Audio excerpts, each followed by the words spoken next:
Вот сен ұзақ жылдар таким свободным приглашенным режиссером работал в разных театрах, в разных локациях, там взрослые спектакли, взрослые. И вот теперь тебя назначили, ты стал директором и художественным руководителем своего собственного театра, и прошел уже год. Скажи, пожалуйста, что в твоей жизни поменялось, и поменялось ли твое видение театрального процесса? И как ты хочешь поменять его, если в твоих планах это есть? Нәрсе өзгерді, міне бұл ел ярым ішінде мен бұл театрда башта баш режиссер болып, андан соң енді сценарий жетекшісі болғаннан соң белгілі менің жауаптылық артты, ол енді финанс жақтан да, ғұммен ұйыштыру жағынан жауаптылық артты, һәм мен шетке бек қазір йөри алмайм. Бірінші уақытта мен әлі бұл орынға келгеште электен қалған бурычларымны қайтардым деп айтырға керек. Ушул Тинчурин театрында 3 жеріне қойдым. Ростюзында капитанская дочканы шығарып бітірдім. Һәм енді быйыл қонаққа деп айтайым, Камал театрына үйге қайтып келдім, әті ертіне қайтып келдім деп айтырға керек. Әлбәтте, һәр нәрсенің өз уақыты, ол шетке еріп нендер спектакльлер қою, ол әйбәт, лекен көпке кеткеш ол физик яқтан ауыр, һәм ғайләні де тошлап кетесі келмей, балаларының да өскенін көресі келе. Шоңа көре бұл яқтан білгілі, мен қәр тіпленіп қайдыр бір орында эшләү, ол меңа жайлырақ. Екінші яқтан, бұл менің Курчак театрына кету, нешіктір драма театрына біраз шеттен қарау мүмкінлігі ашты деп айтырға керек меңа. Мен қазір бұл театрал юнәлішінің ішінде түгіл, әнеш тұранда кіріп шықсам да, барыбір тұштан шеттен көзетем, һәм мен іштір хәтті шат өзімнің Курчак театрына кетуіме. Чөнки мен драма театрын күннен күн әзірек аңлай барам деймісің. Тамашашыны мен әзірек аңлайым. Чөнки драма театры недейдір соңғы бұл 1 жылда, 2 жылда, 1-2 жылда ғана болмағандар, әкірін барғандар енді шоңа. Лекен соңғы 1-2 сезонда ол тағы да ашық көрінді. Шетір бұл қоя барғанын аңламай кебек. Драма театры қоя барғанын аңламай кебек. Һәм енді спектакльлер, шыққан спектакльлер барысы да диярлік. Алар нәрсеге шыққанын, аны шығарған кішілер өздері де аңлап бітірмей кебек. Шуңа көре бұл нендейдір замананың, міне бұл пандемия шырымысың, нәрсемісің, нештір біздің тұрмышыбызда ілік болған қимметлер, олар юғалды деп етірге керек. Бізге қиммет болған, қадірлі болған әйбірлер, түшінчелер, олар юғалды, яңалары әлі барлыққа келмеген көремсің. Шуңа көре театр әсіректігі аптырашта Траволта жері. Шуңа көре театр меға шулайрақ тыйыла. Түгел мақсатларым бар, түгел бурычларым бар. Һәм менің үшін бұл бик қуаты, бик яңалық, бик зор яңалық. Бұл юнәліш мен Курчак театрына қойғаным болса да, барыбір әлі ол нестір ойын рәуішінде ғіне, қазір енді бұл жидді сәңғат дәрежесіне өсіп жетірішім, меға бик қуаты бұны үйренерге керек. Һәм драма театрының аптыраш уақытын мен шул үйренуде өткерімін деп қияланам. Менә бұл аптыраш драма театрына қарағанда, сен өзің драматург бола тұрып, сен драмалар язырға тоқтадыңмы? Или нендер яңа хис белән, яңа фикер белән шуны күрә тұрып, язу процесс өзгәрдеме, темалар өзгәрдеме, юкмы? Мен соңғы 1 жылда шул «Үйленем ноқтатат» пьесын яздым, һәм менің анда өзімнің мақсатларым бар, өзімнің хынәри мақсатларым. Біріншіден ол бір орында тик отырған кішілеріні сөйлештіріп, менің ұсталығым жетемі диалог құруда тамашашының игътибарын тұтырға. Мен bir максатым шул. Икенчедән мин менә бу интервью жанрының интернетта бик популяр икәнен күрәбез, барбыз да. Ул дуттан башланды буга инде бездә аның популярлыгы һәм һәрберебезнең берничә яраткан каналы бар дип уйлыйм мин һәрбер көндә. Ул не Познер булсын, анда ул а поговорить яки башка анда кемнәрнеңдер төрле кешенең үзенең яраткан интервью каналлары бардыр дип уйлыйм. Һәм бу пьесаны язганда мин үзем дә бик яратып карыйм. Һәм бер интервьюны карап утырганда минем башыма шундый фикер килде һәм мин аны менә өйләнәм нуктатта яздым дип әйтергә кирәк. Фикерләр бар, драма мәсьәләсенә, драма театрына язырга уйлар, фикерләр бар, кызганычка каршы вакыт хәзер аз. Бик кызыклы гына фикерләрем бар дип саныйм үзем өчен, һөнәри яктан кызык уйларым бар. Һәм киләчәктә мин ничек тә вакыт табып, менә соңгы бу елда соңгы премьерам Шүрәле, Алла теләсә 7 декабрьдә чыккачтан әзрәк бушап калам. Шуннан соң мин яза алырмын дип хыялланам. Бу инде гомумән мин язмыйча торсам, үземне эшләмәгән кебек хис итәм, нәрсәдә спектакльләр чыгарсам да, режиссер буларак төп максатым барыбер язу һәм төп канәгатьлекне миңа язу бирәдер. Давно понятно, что наш взгляд на мир, нашу ментальность, то, что мы есть, формирует то, что закладывается в детстве. То есть от прочитанных книг, просмотренных фильмов, просмотренных спектаклей. И вот ты сейчас, будучи руководителем Татарского кукольного театра, осознаешь ли ответственность того, что именно то, что ты сейчас показываешь детям, и будет формировать нашу будущую татарскую культуру, татарских людей, татарскую нацию? И как ты считаешь, во-первых, правильно ли и те ли спектакли, которые показывались и показывают сейчас, которые с твоей точки зрения формируют правильную и нужную? Если нет, то как бы ты хотел с своей стороны изменить, и что, как ты считаешь, нужным показывать нашим детям, которые только-только входят в эту жизнь и формируют то наше будущее? Миңа калса, мында безнең театр инде ул рус-татар театры, һәм шуңа күрә монда татар балалары гына түгел, билгеле ул рус балалары да, рус телле балалар да дип әйтергә кирәк. Һәм әлбәттә җаваплылык бик зур, чөнки син үзең әйтеп киткәнчә, балаларның алар ышанып карый, алар киләчәктә шул белем белән, шул хисләр белән кешегә яшәргә кирәк булачак. Һәм ул дөньяга без аңа нинди күзлек кидертәбез, хәзер ул шул күзлекләрдән чыгып караячак дөньяга.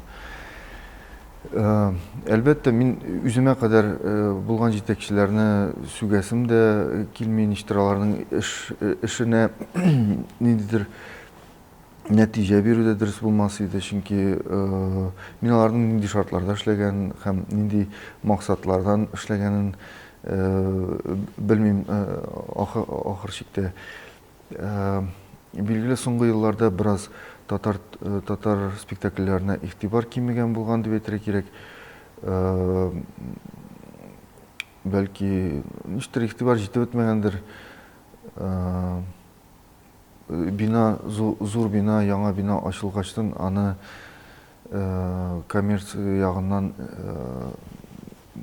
ул бит әле тизеп биргәчтен күрсәтергә дә кирәк. Мондый бу кадәр бинаның кирәк икәнлегендә ул финанс яктан үзен аклаячагын да күрсәтергә кирәк булгандыр. Бәлки шуңа күрә рус телле тамашачылар күбрәк булганга, бәлки шуңа басым ясалгандыр. Без хәзерге көндә без тигез алып барабыз дип әйтергә кирәк. Күпме менә бүгенге көндә безнең бу сезонда гына 5 спектакль чыкты.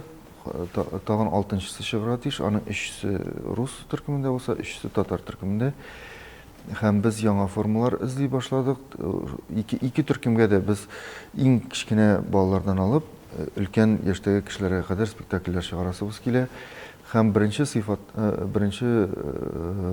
максатыбыз ул әлбәттә сыйфат. Курчак театрлары репертуарын кайсы шәһәрдә алып карасаң да, ул инде бөтенсендә аларның Теремок бар, бөтенсендә Колобок бар, бөтенсендә Кот Сапогах бар. Аның репертуары 90% бер төрле. Рус төркемендә. Ул бер төрле аерма шунда гына ул спектакльнең куелышы һәм аның сыйфаты. Безнең менә бу бөтен классик әсәрләр рус төркемендә инде күптән 20-30 ел элек куелган әсәрләр бар. Билгеле, аны ничек кенә сакласаң да, спектакль 20-30 ел саклана алмый. Аны ул инде элеккедән калган гадәтләр. Әлбәттә, аның исеме булганга ул сатыла, ләкин кайбер спектакльләр мин мәсәлән үзем күз салып карыйм, аларны яңартырга кирәк икән, яңадан куярга кирәк икәнен аңлыйм. Театрның теле үзгәрә, театр теле, театр сәхнәдән сөйләү, мин теге сөйләм теле турында сүз бармы, аңлыйсың? Сәнгать теле үзгәрә. Гомумән визуаль кабул итү, күз күреме белән кабул итү, төсләрнең һәм форманың нинди элек хәзер без менә өйрәнгән минимализмга, яме. Телефон булса, ул четкий линиялар, конкрет линиялар булырга тиеш. Элекке куйганда ниндидер ул шомарак яки анда дулкын анда сызыклар булырга тиеш түгел. Дөнья да бит үзгәрә бездә. Дөнья үзгәрә, менә йортлар бит үзгәрә, йортларны ничек төзибез хәзер. Элек ничек төзидек. Шулай ук сәхнә бизәлеше дә үзгәрергә тиеш. Инде Disney мультиклары ничек анда анимация үзгәреп бара, барыбер безнең Курчак театры бит инде күбрәк шул мультиклар белән чагыштырылып карала. Шуңа күрә сыйфат ягында эшләргә кирәк. Бу әлбәттә куелыш ягыннан да ул спектакльләр чыкканда билгеле ул алай булмагандыр. Күп спектакльләрнең конкрет актерның максаты булган, ул персонаж нәрсә эшләгән, аңлагандыр ул, белгәндер, ләкин ул 20-30 ел эчендә анда инде кем генә уйнамаган, аның хәрәкәте калган, мәгънәсе калмаган дип әйтергә кирәк. Шуңа күрә без бик тиз спектакльләр чыгарабыз. Тиз мәгънәсендә ул көн санынан тиз булса да, ул вакыт ягыннан тиз түгел. Чөнки без анда 3 сәгать урынына 9 сәгать эшлибез ул спектакльне көненә, мәсәлән. Ул инде безнең бер көнебез 3 көн эшләгән кебек була. Шуңа күрә без премьерлар саны шактый артты һәм ул тагы да артачак, һәм инде спектакльләрнең ул спектакльләрнең сыйфаты да арта дип өметләнәм мин. Аны күргән спектакльләрне күргән кешеләр дә игътибар иткәннәрдер. Спектакльләр заманча, аларның кыяфәте заманча, музыкасы заманча, хәрәкәте заманча, гомумән сыйфаты заманча.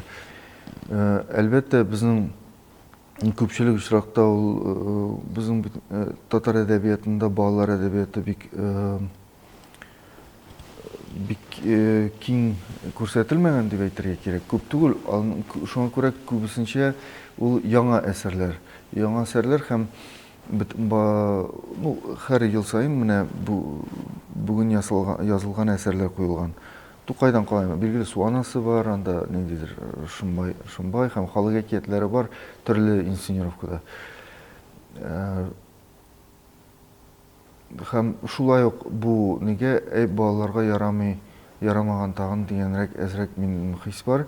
Ништер артык җиңел язылган һәм җиңел куелган дигән хис бар.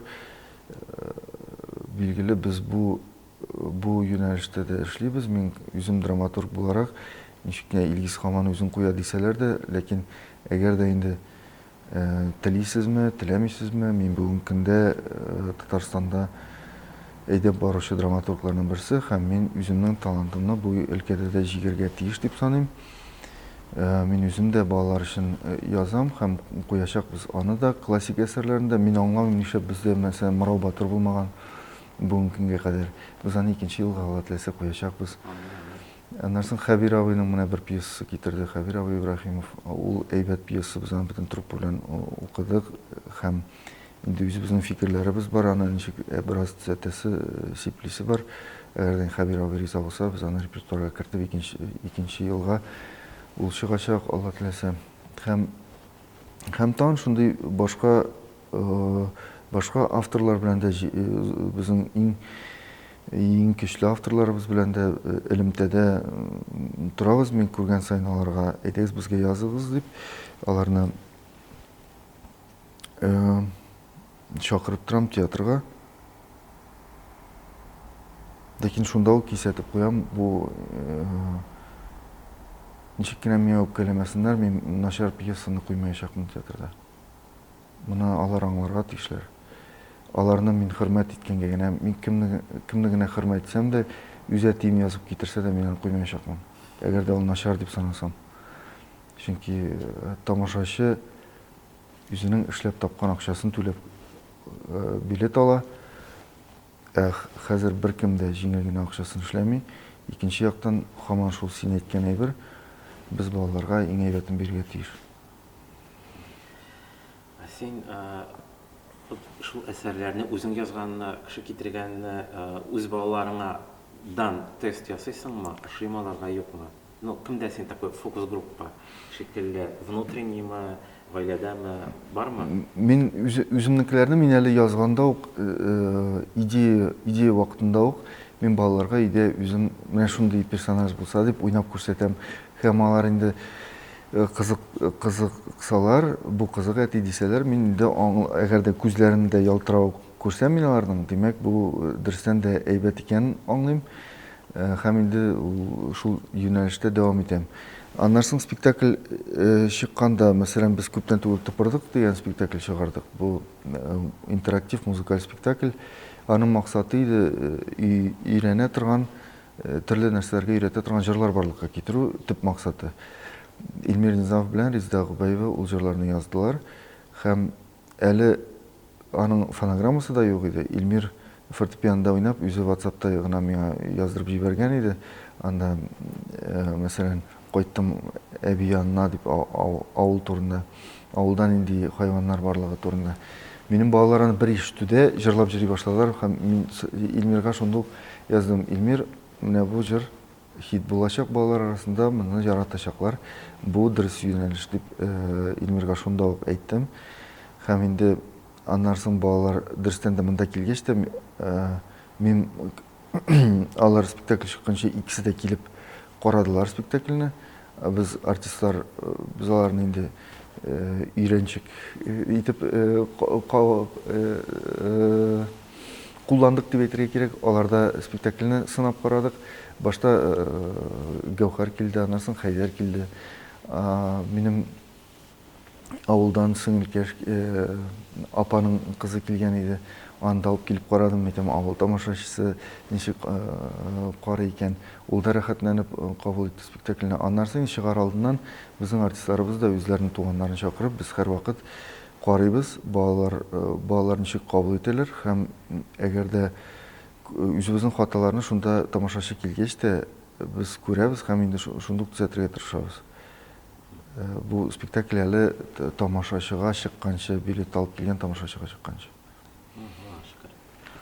Менә репертуарда мин карадым, бар хайраңна кадәр спектакльләр балалар өчен, берничә бар олылар өчен, өлкәннәр өчен. Вот яшь-үсмерләр өчен юк дип әйтергә дә була. Вот үзгәреш буламы яшь-үсмерләргә, планда бармы? И нинди темалар, бармы границы тем, которые ты готов раздвинуть для подростковой аудитории? Бу иң авыр яшь аралыгы дип әйтергә кирәк. Ул бер 12 яшьтән 16 яшькә кадәр диемсең, шул яшь аралыгы. Аны инде ул бөтен Россиядә чузлар интегә аның белән миңа калса. Чөнки дөрестән дә бу баланың инде үзен мен зор дип саный торган вакыты һәм тормышка конкрет карашым оешып җитте дип санаган вакыты һәм ул караш әти-әнисенекеннән гадәттә аерыла һәм бөтен кискен рәвештә аерыла дип әйтергә кирәк һәм ул монда кеше дөньяга каршы үзен куя торган чагы һәм билгеле ул бу яшьтә театрга бик килеп утырасы килми аның бигрәк тә Курчак театрына. Шуңа күрә бу мәсьәләдә без уйлыйбыз, ләкин бу иң авыры дип әйтергә кирәк. Менә минем киләсе спектаклем рус төркемендә булырга тиеш нәкъ шул яшь аралыгына һәм мин бүгенге көнгә кадәр әле материал сайлыйм. Бәлки ул «Маленький принц» булыр, бәлки башка материал. Мин әле аңлый алмыйм. 26-27-сенә кадәр ноябрьнең җавап бирергә кирәк инде. Минем режиссер буларак максатым, башка режиссерлар безнең башка яшьләрдәгесенә эшли. Минем максат менә шул яшь аралыгы рус төркеме өчен. Иң авырын үзеңә алып карадың. Әйе. Бу юлсы шулай. Нәрсә барып чыгыр? Инде мәктәп программасында карыйбыз, алар нәрсә өйрәнәләр бу вакытта. Ләкин без ул юнәлешне дә уйлыйбыз дип әйтергә кирәк. Сез яшьләрне чакырмыйсызмы? Консультация, очрашуга, нигәме? Без бергәләп ниндидер уртак сүз табырга. Без менә әкият белем дигән проект башлап җибәргән идек. Анда ул 3 юнәлештә булырга тиеш. Берсе аның бүгенге көн авторлары белән очрашу, презентациялар булса, икенчесе ул әдәбият, балалар әдәбияты классикасын буенча зур галимнәребезнең лекциялары булырга тиеш һәм психологлар белән очрашу 3нче юнәлеш. Бу инде күбрәк әти-әниләр өчен. Бүгенге көндә балалар белән ничек аралашырга һәм конкрет барыбызның да борчыган темаларга ниндидер лекциялар булырга тиеш. Дөрестән дә монда тагын башка проектлар да бар бу юнәлештә, менә син әйткән юнәлештә. Ләкин бу әкият белем проекты без аны алып барабыз. Менә киләсе тагын соңгы очрашу бу елда, соңгы очрашу ул психолог белән булырга тиеш алып келсә. Һәм шуннан соң мин инде бу проектны әлегә туктатып торам, чөнки ул театрга бик нык авырлык китерә. Беренчедән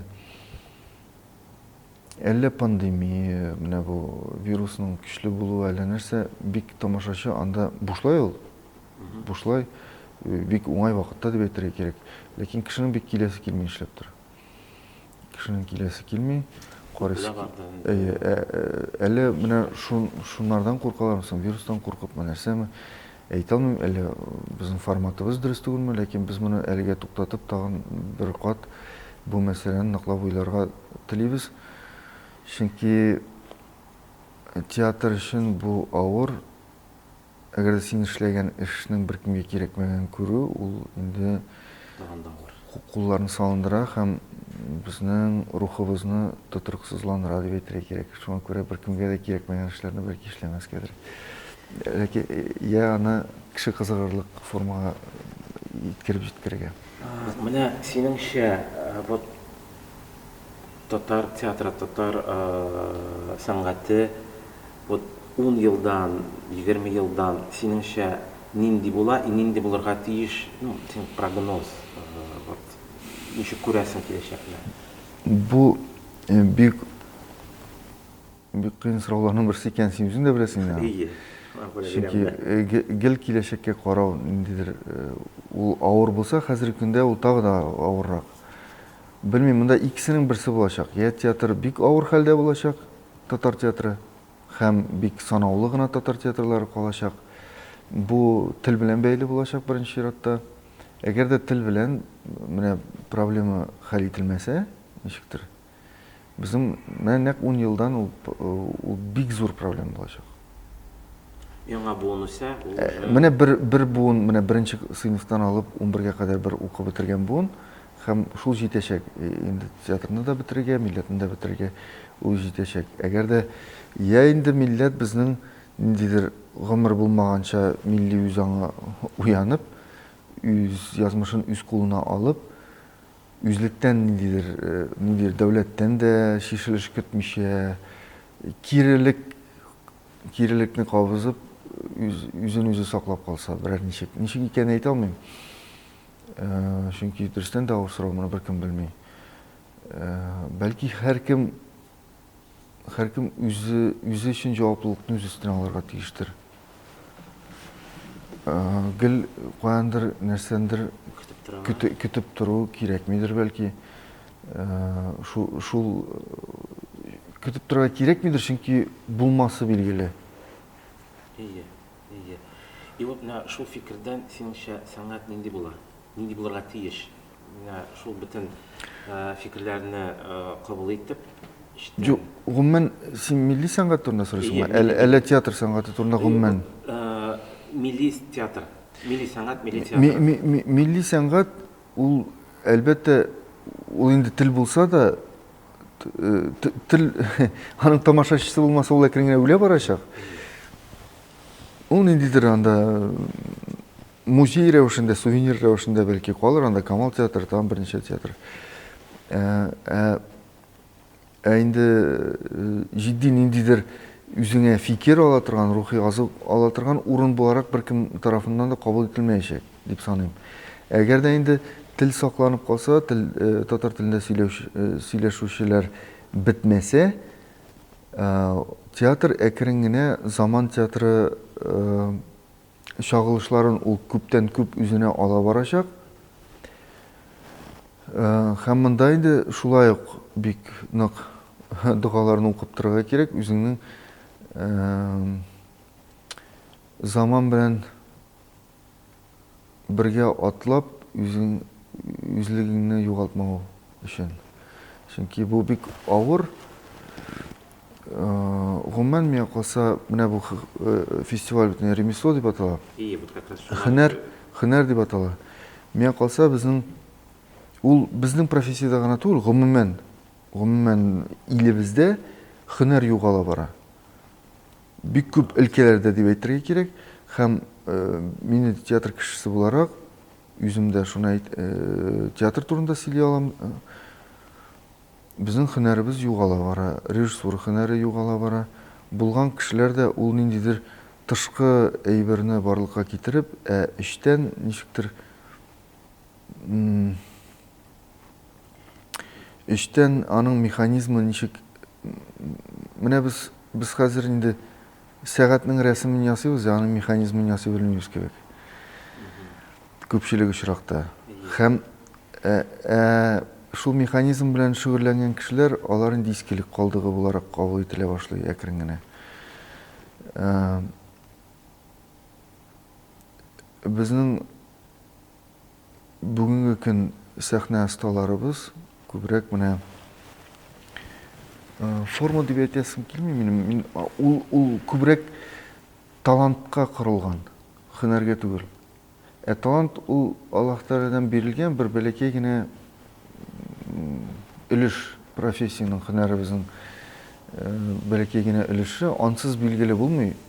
Һәм күпчелек очракта бу бик зур талантлар, ләкин һөнәрләре юк, кызганычка каршы. Һәм ул театрны үтерәчәк миңа калса. Ул театрны ниндидер формаль әйбергә кайтарып калачак. Һәм менә бер әйбер генә мине инде. Бүгенге көндә мин инде үземне динозавр итеп хис итәм. Күпчелек очракта әле миңа 33 яшь кенә, ләкин мине бәлки гаепләрләр нәрсәдер анда. Ләкин әгәр дә аны Мерхольд та әйткән, билгеле һәр Мерхольдны укуда аны Станиславский да инде беркемгә кирәк түгел хәзер. Әгәр дә сәхнәдәге кеше, залдагы кешедән әз генә күбрәк эшли алмый икән, нәрсәгә аны карарга тиеш мин. Режиссур да шул турда. Бүгенге көндә бөтен кеше режиссер була ала. Имештер үзеңне менә ничек тоясың, шулай эшлә. Бүгінгі күнде бүтін кіші артист урамнан жиып та андай театрлар да бар. Ул мен булмаска тиеш демейм, ләкин ул хөнәр түгел, ул ниндидер башка бер деймсең. Без бит урамнан тотып әйдә керәле минем йөрәгемә операция ясаль дип. Син бит бала чакта хирург булырга хыялланган идең. Әйдә ясап карале дип беркемне дә чакырмыйбыз бит. Бик сайланып кына әйтәбез. Нишләптер театрга кемдә кереп теләсә нәрсә кыланырга мөмкиндер кебек. Теге такташның бар бит. Бүген гүя миңа кирәк кеше кебек чабатаңны салмый, итегеңне салмый нитми, нигә инде килеп кердең дигән. Мин шартлы рәвештә цитатаны. Шуңа күрә кая килеп тә кергәннәрен белмичә.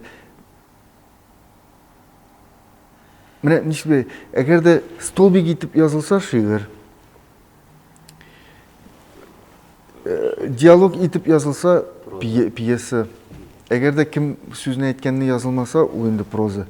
Шул кадәр гадиләште кебек. Шулай гына кабул ителә. Анда рифма, ритм инде беркемгә кирәкми, диалогта структура беркемгә кирәкми, аның төзелеше беркемгә кирәкми. Театр хәзер инде әйтә башладылар, театр эмоция уятмаска тиеш, театр фикер уятмаска тиеш, театр җылатмаска тиеш, театр көлдермәскә тиеш, современный театр. Нәрсә генә эшләргә тиеш. Белмим инде, шуңа күрә мин Курчак театрында бүгенге көндә һәм миңа рәхәт.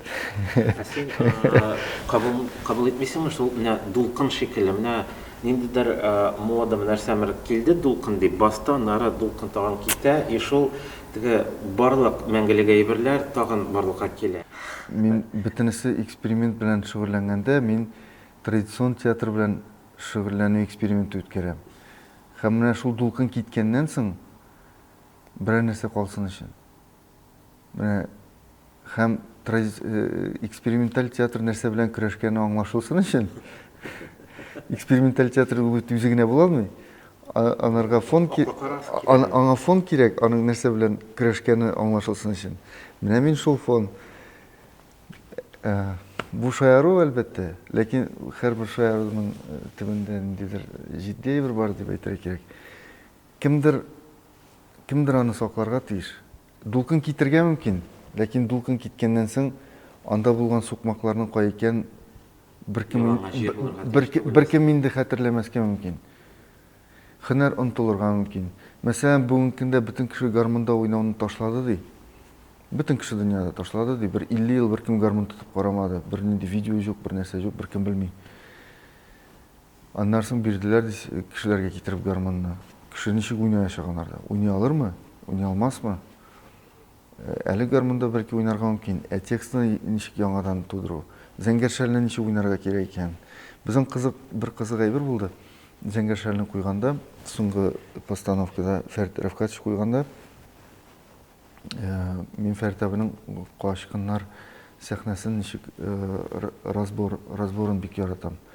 Миңа калса ул моңарчы ул сәхнә алай. Ул сәхнәдәнең мәгънәсе барлыкка килде дип әйтергә кирәк. Ул сюжетны хәрәкәткә китерә торган мәгънәсе барлыкка килде. Һәм шуны ул бик затлап эшләде, аны рәхәтләнеп эшләде. Без анда күмәк күренешләрдә катнаша идек. Һәм шунда соңгы Булат, әйдәгез ишан йортын яндырырга барабыз дигәннән соң, сәхнәдә булган бөтен артист инде Марсель абый куйган спектакльдә катнашкан, кайберсе инде ике төрле постановкада катнашкан, кемдер 3 төрле постановкада катнашкан.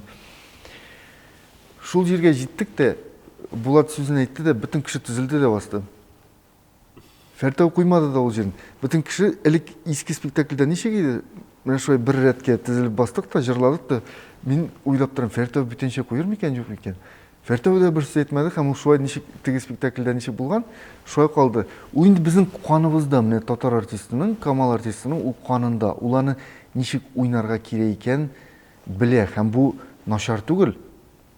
Һәм ул ниндидер традицияларны, ниндидер җепләрне кеше аңлап та бетерми торган нишке әйберләрнең сакланып бару, ул теге синнән миңа күчеп бару, буыннан буынга. Һәм әгәр дә бүген без зәңгәршәлне уйнамый башласак, 20-30 елдан соң артистлар төзелешеп баса белмәячәк, аларны төзәргә туры киләчәк. Яңа торган нәрсә өчен. Әйе. Һәм ул әле алар нинди хис белән аны башкарачак.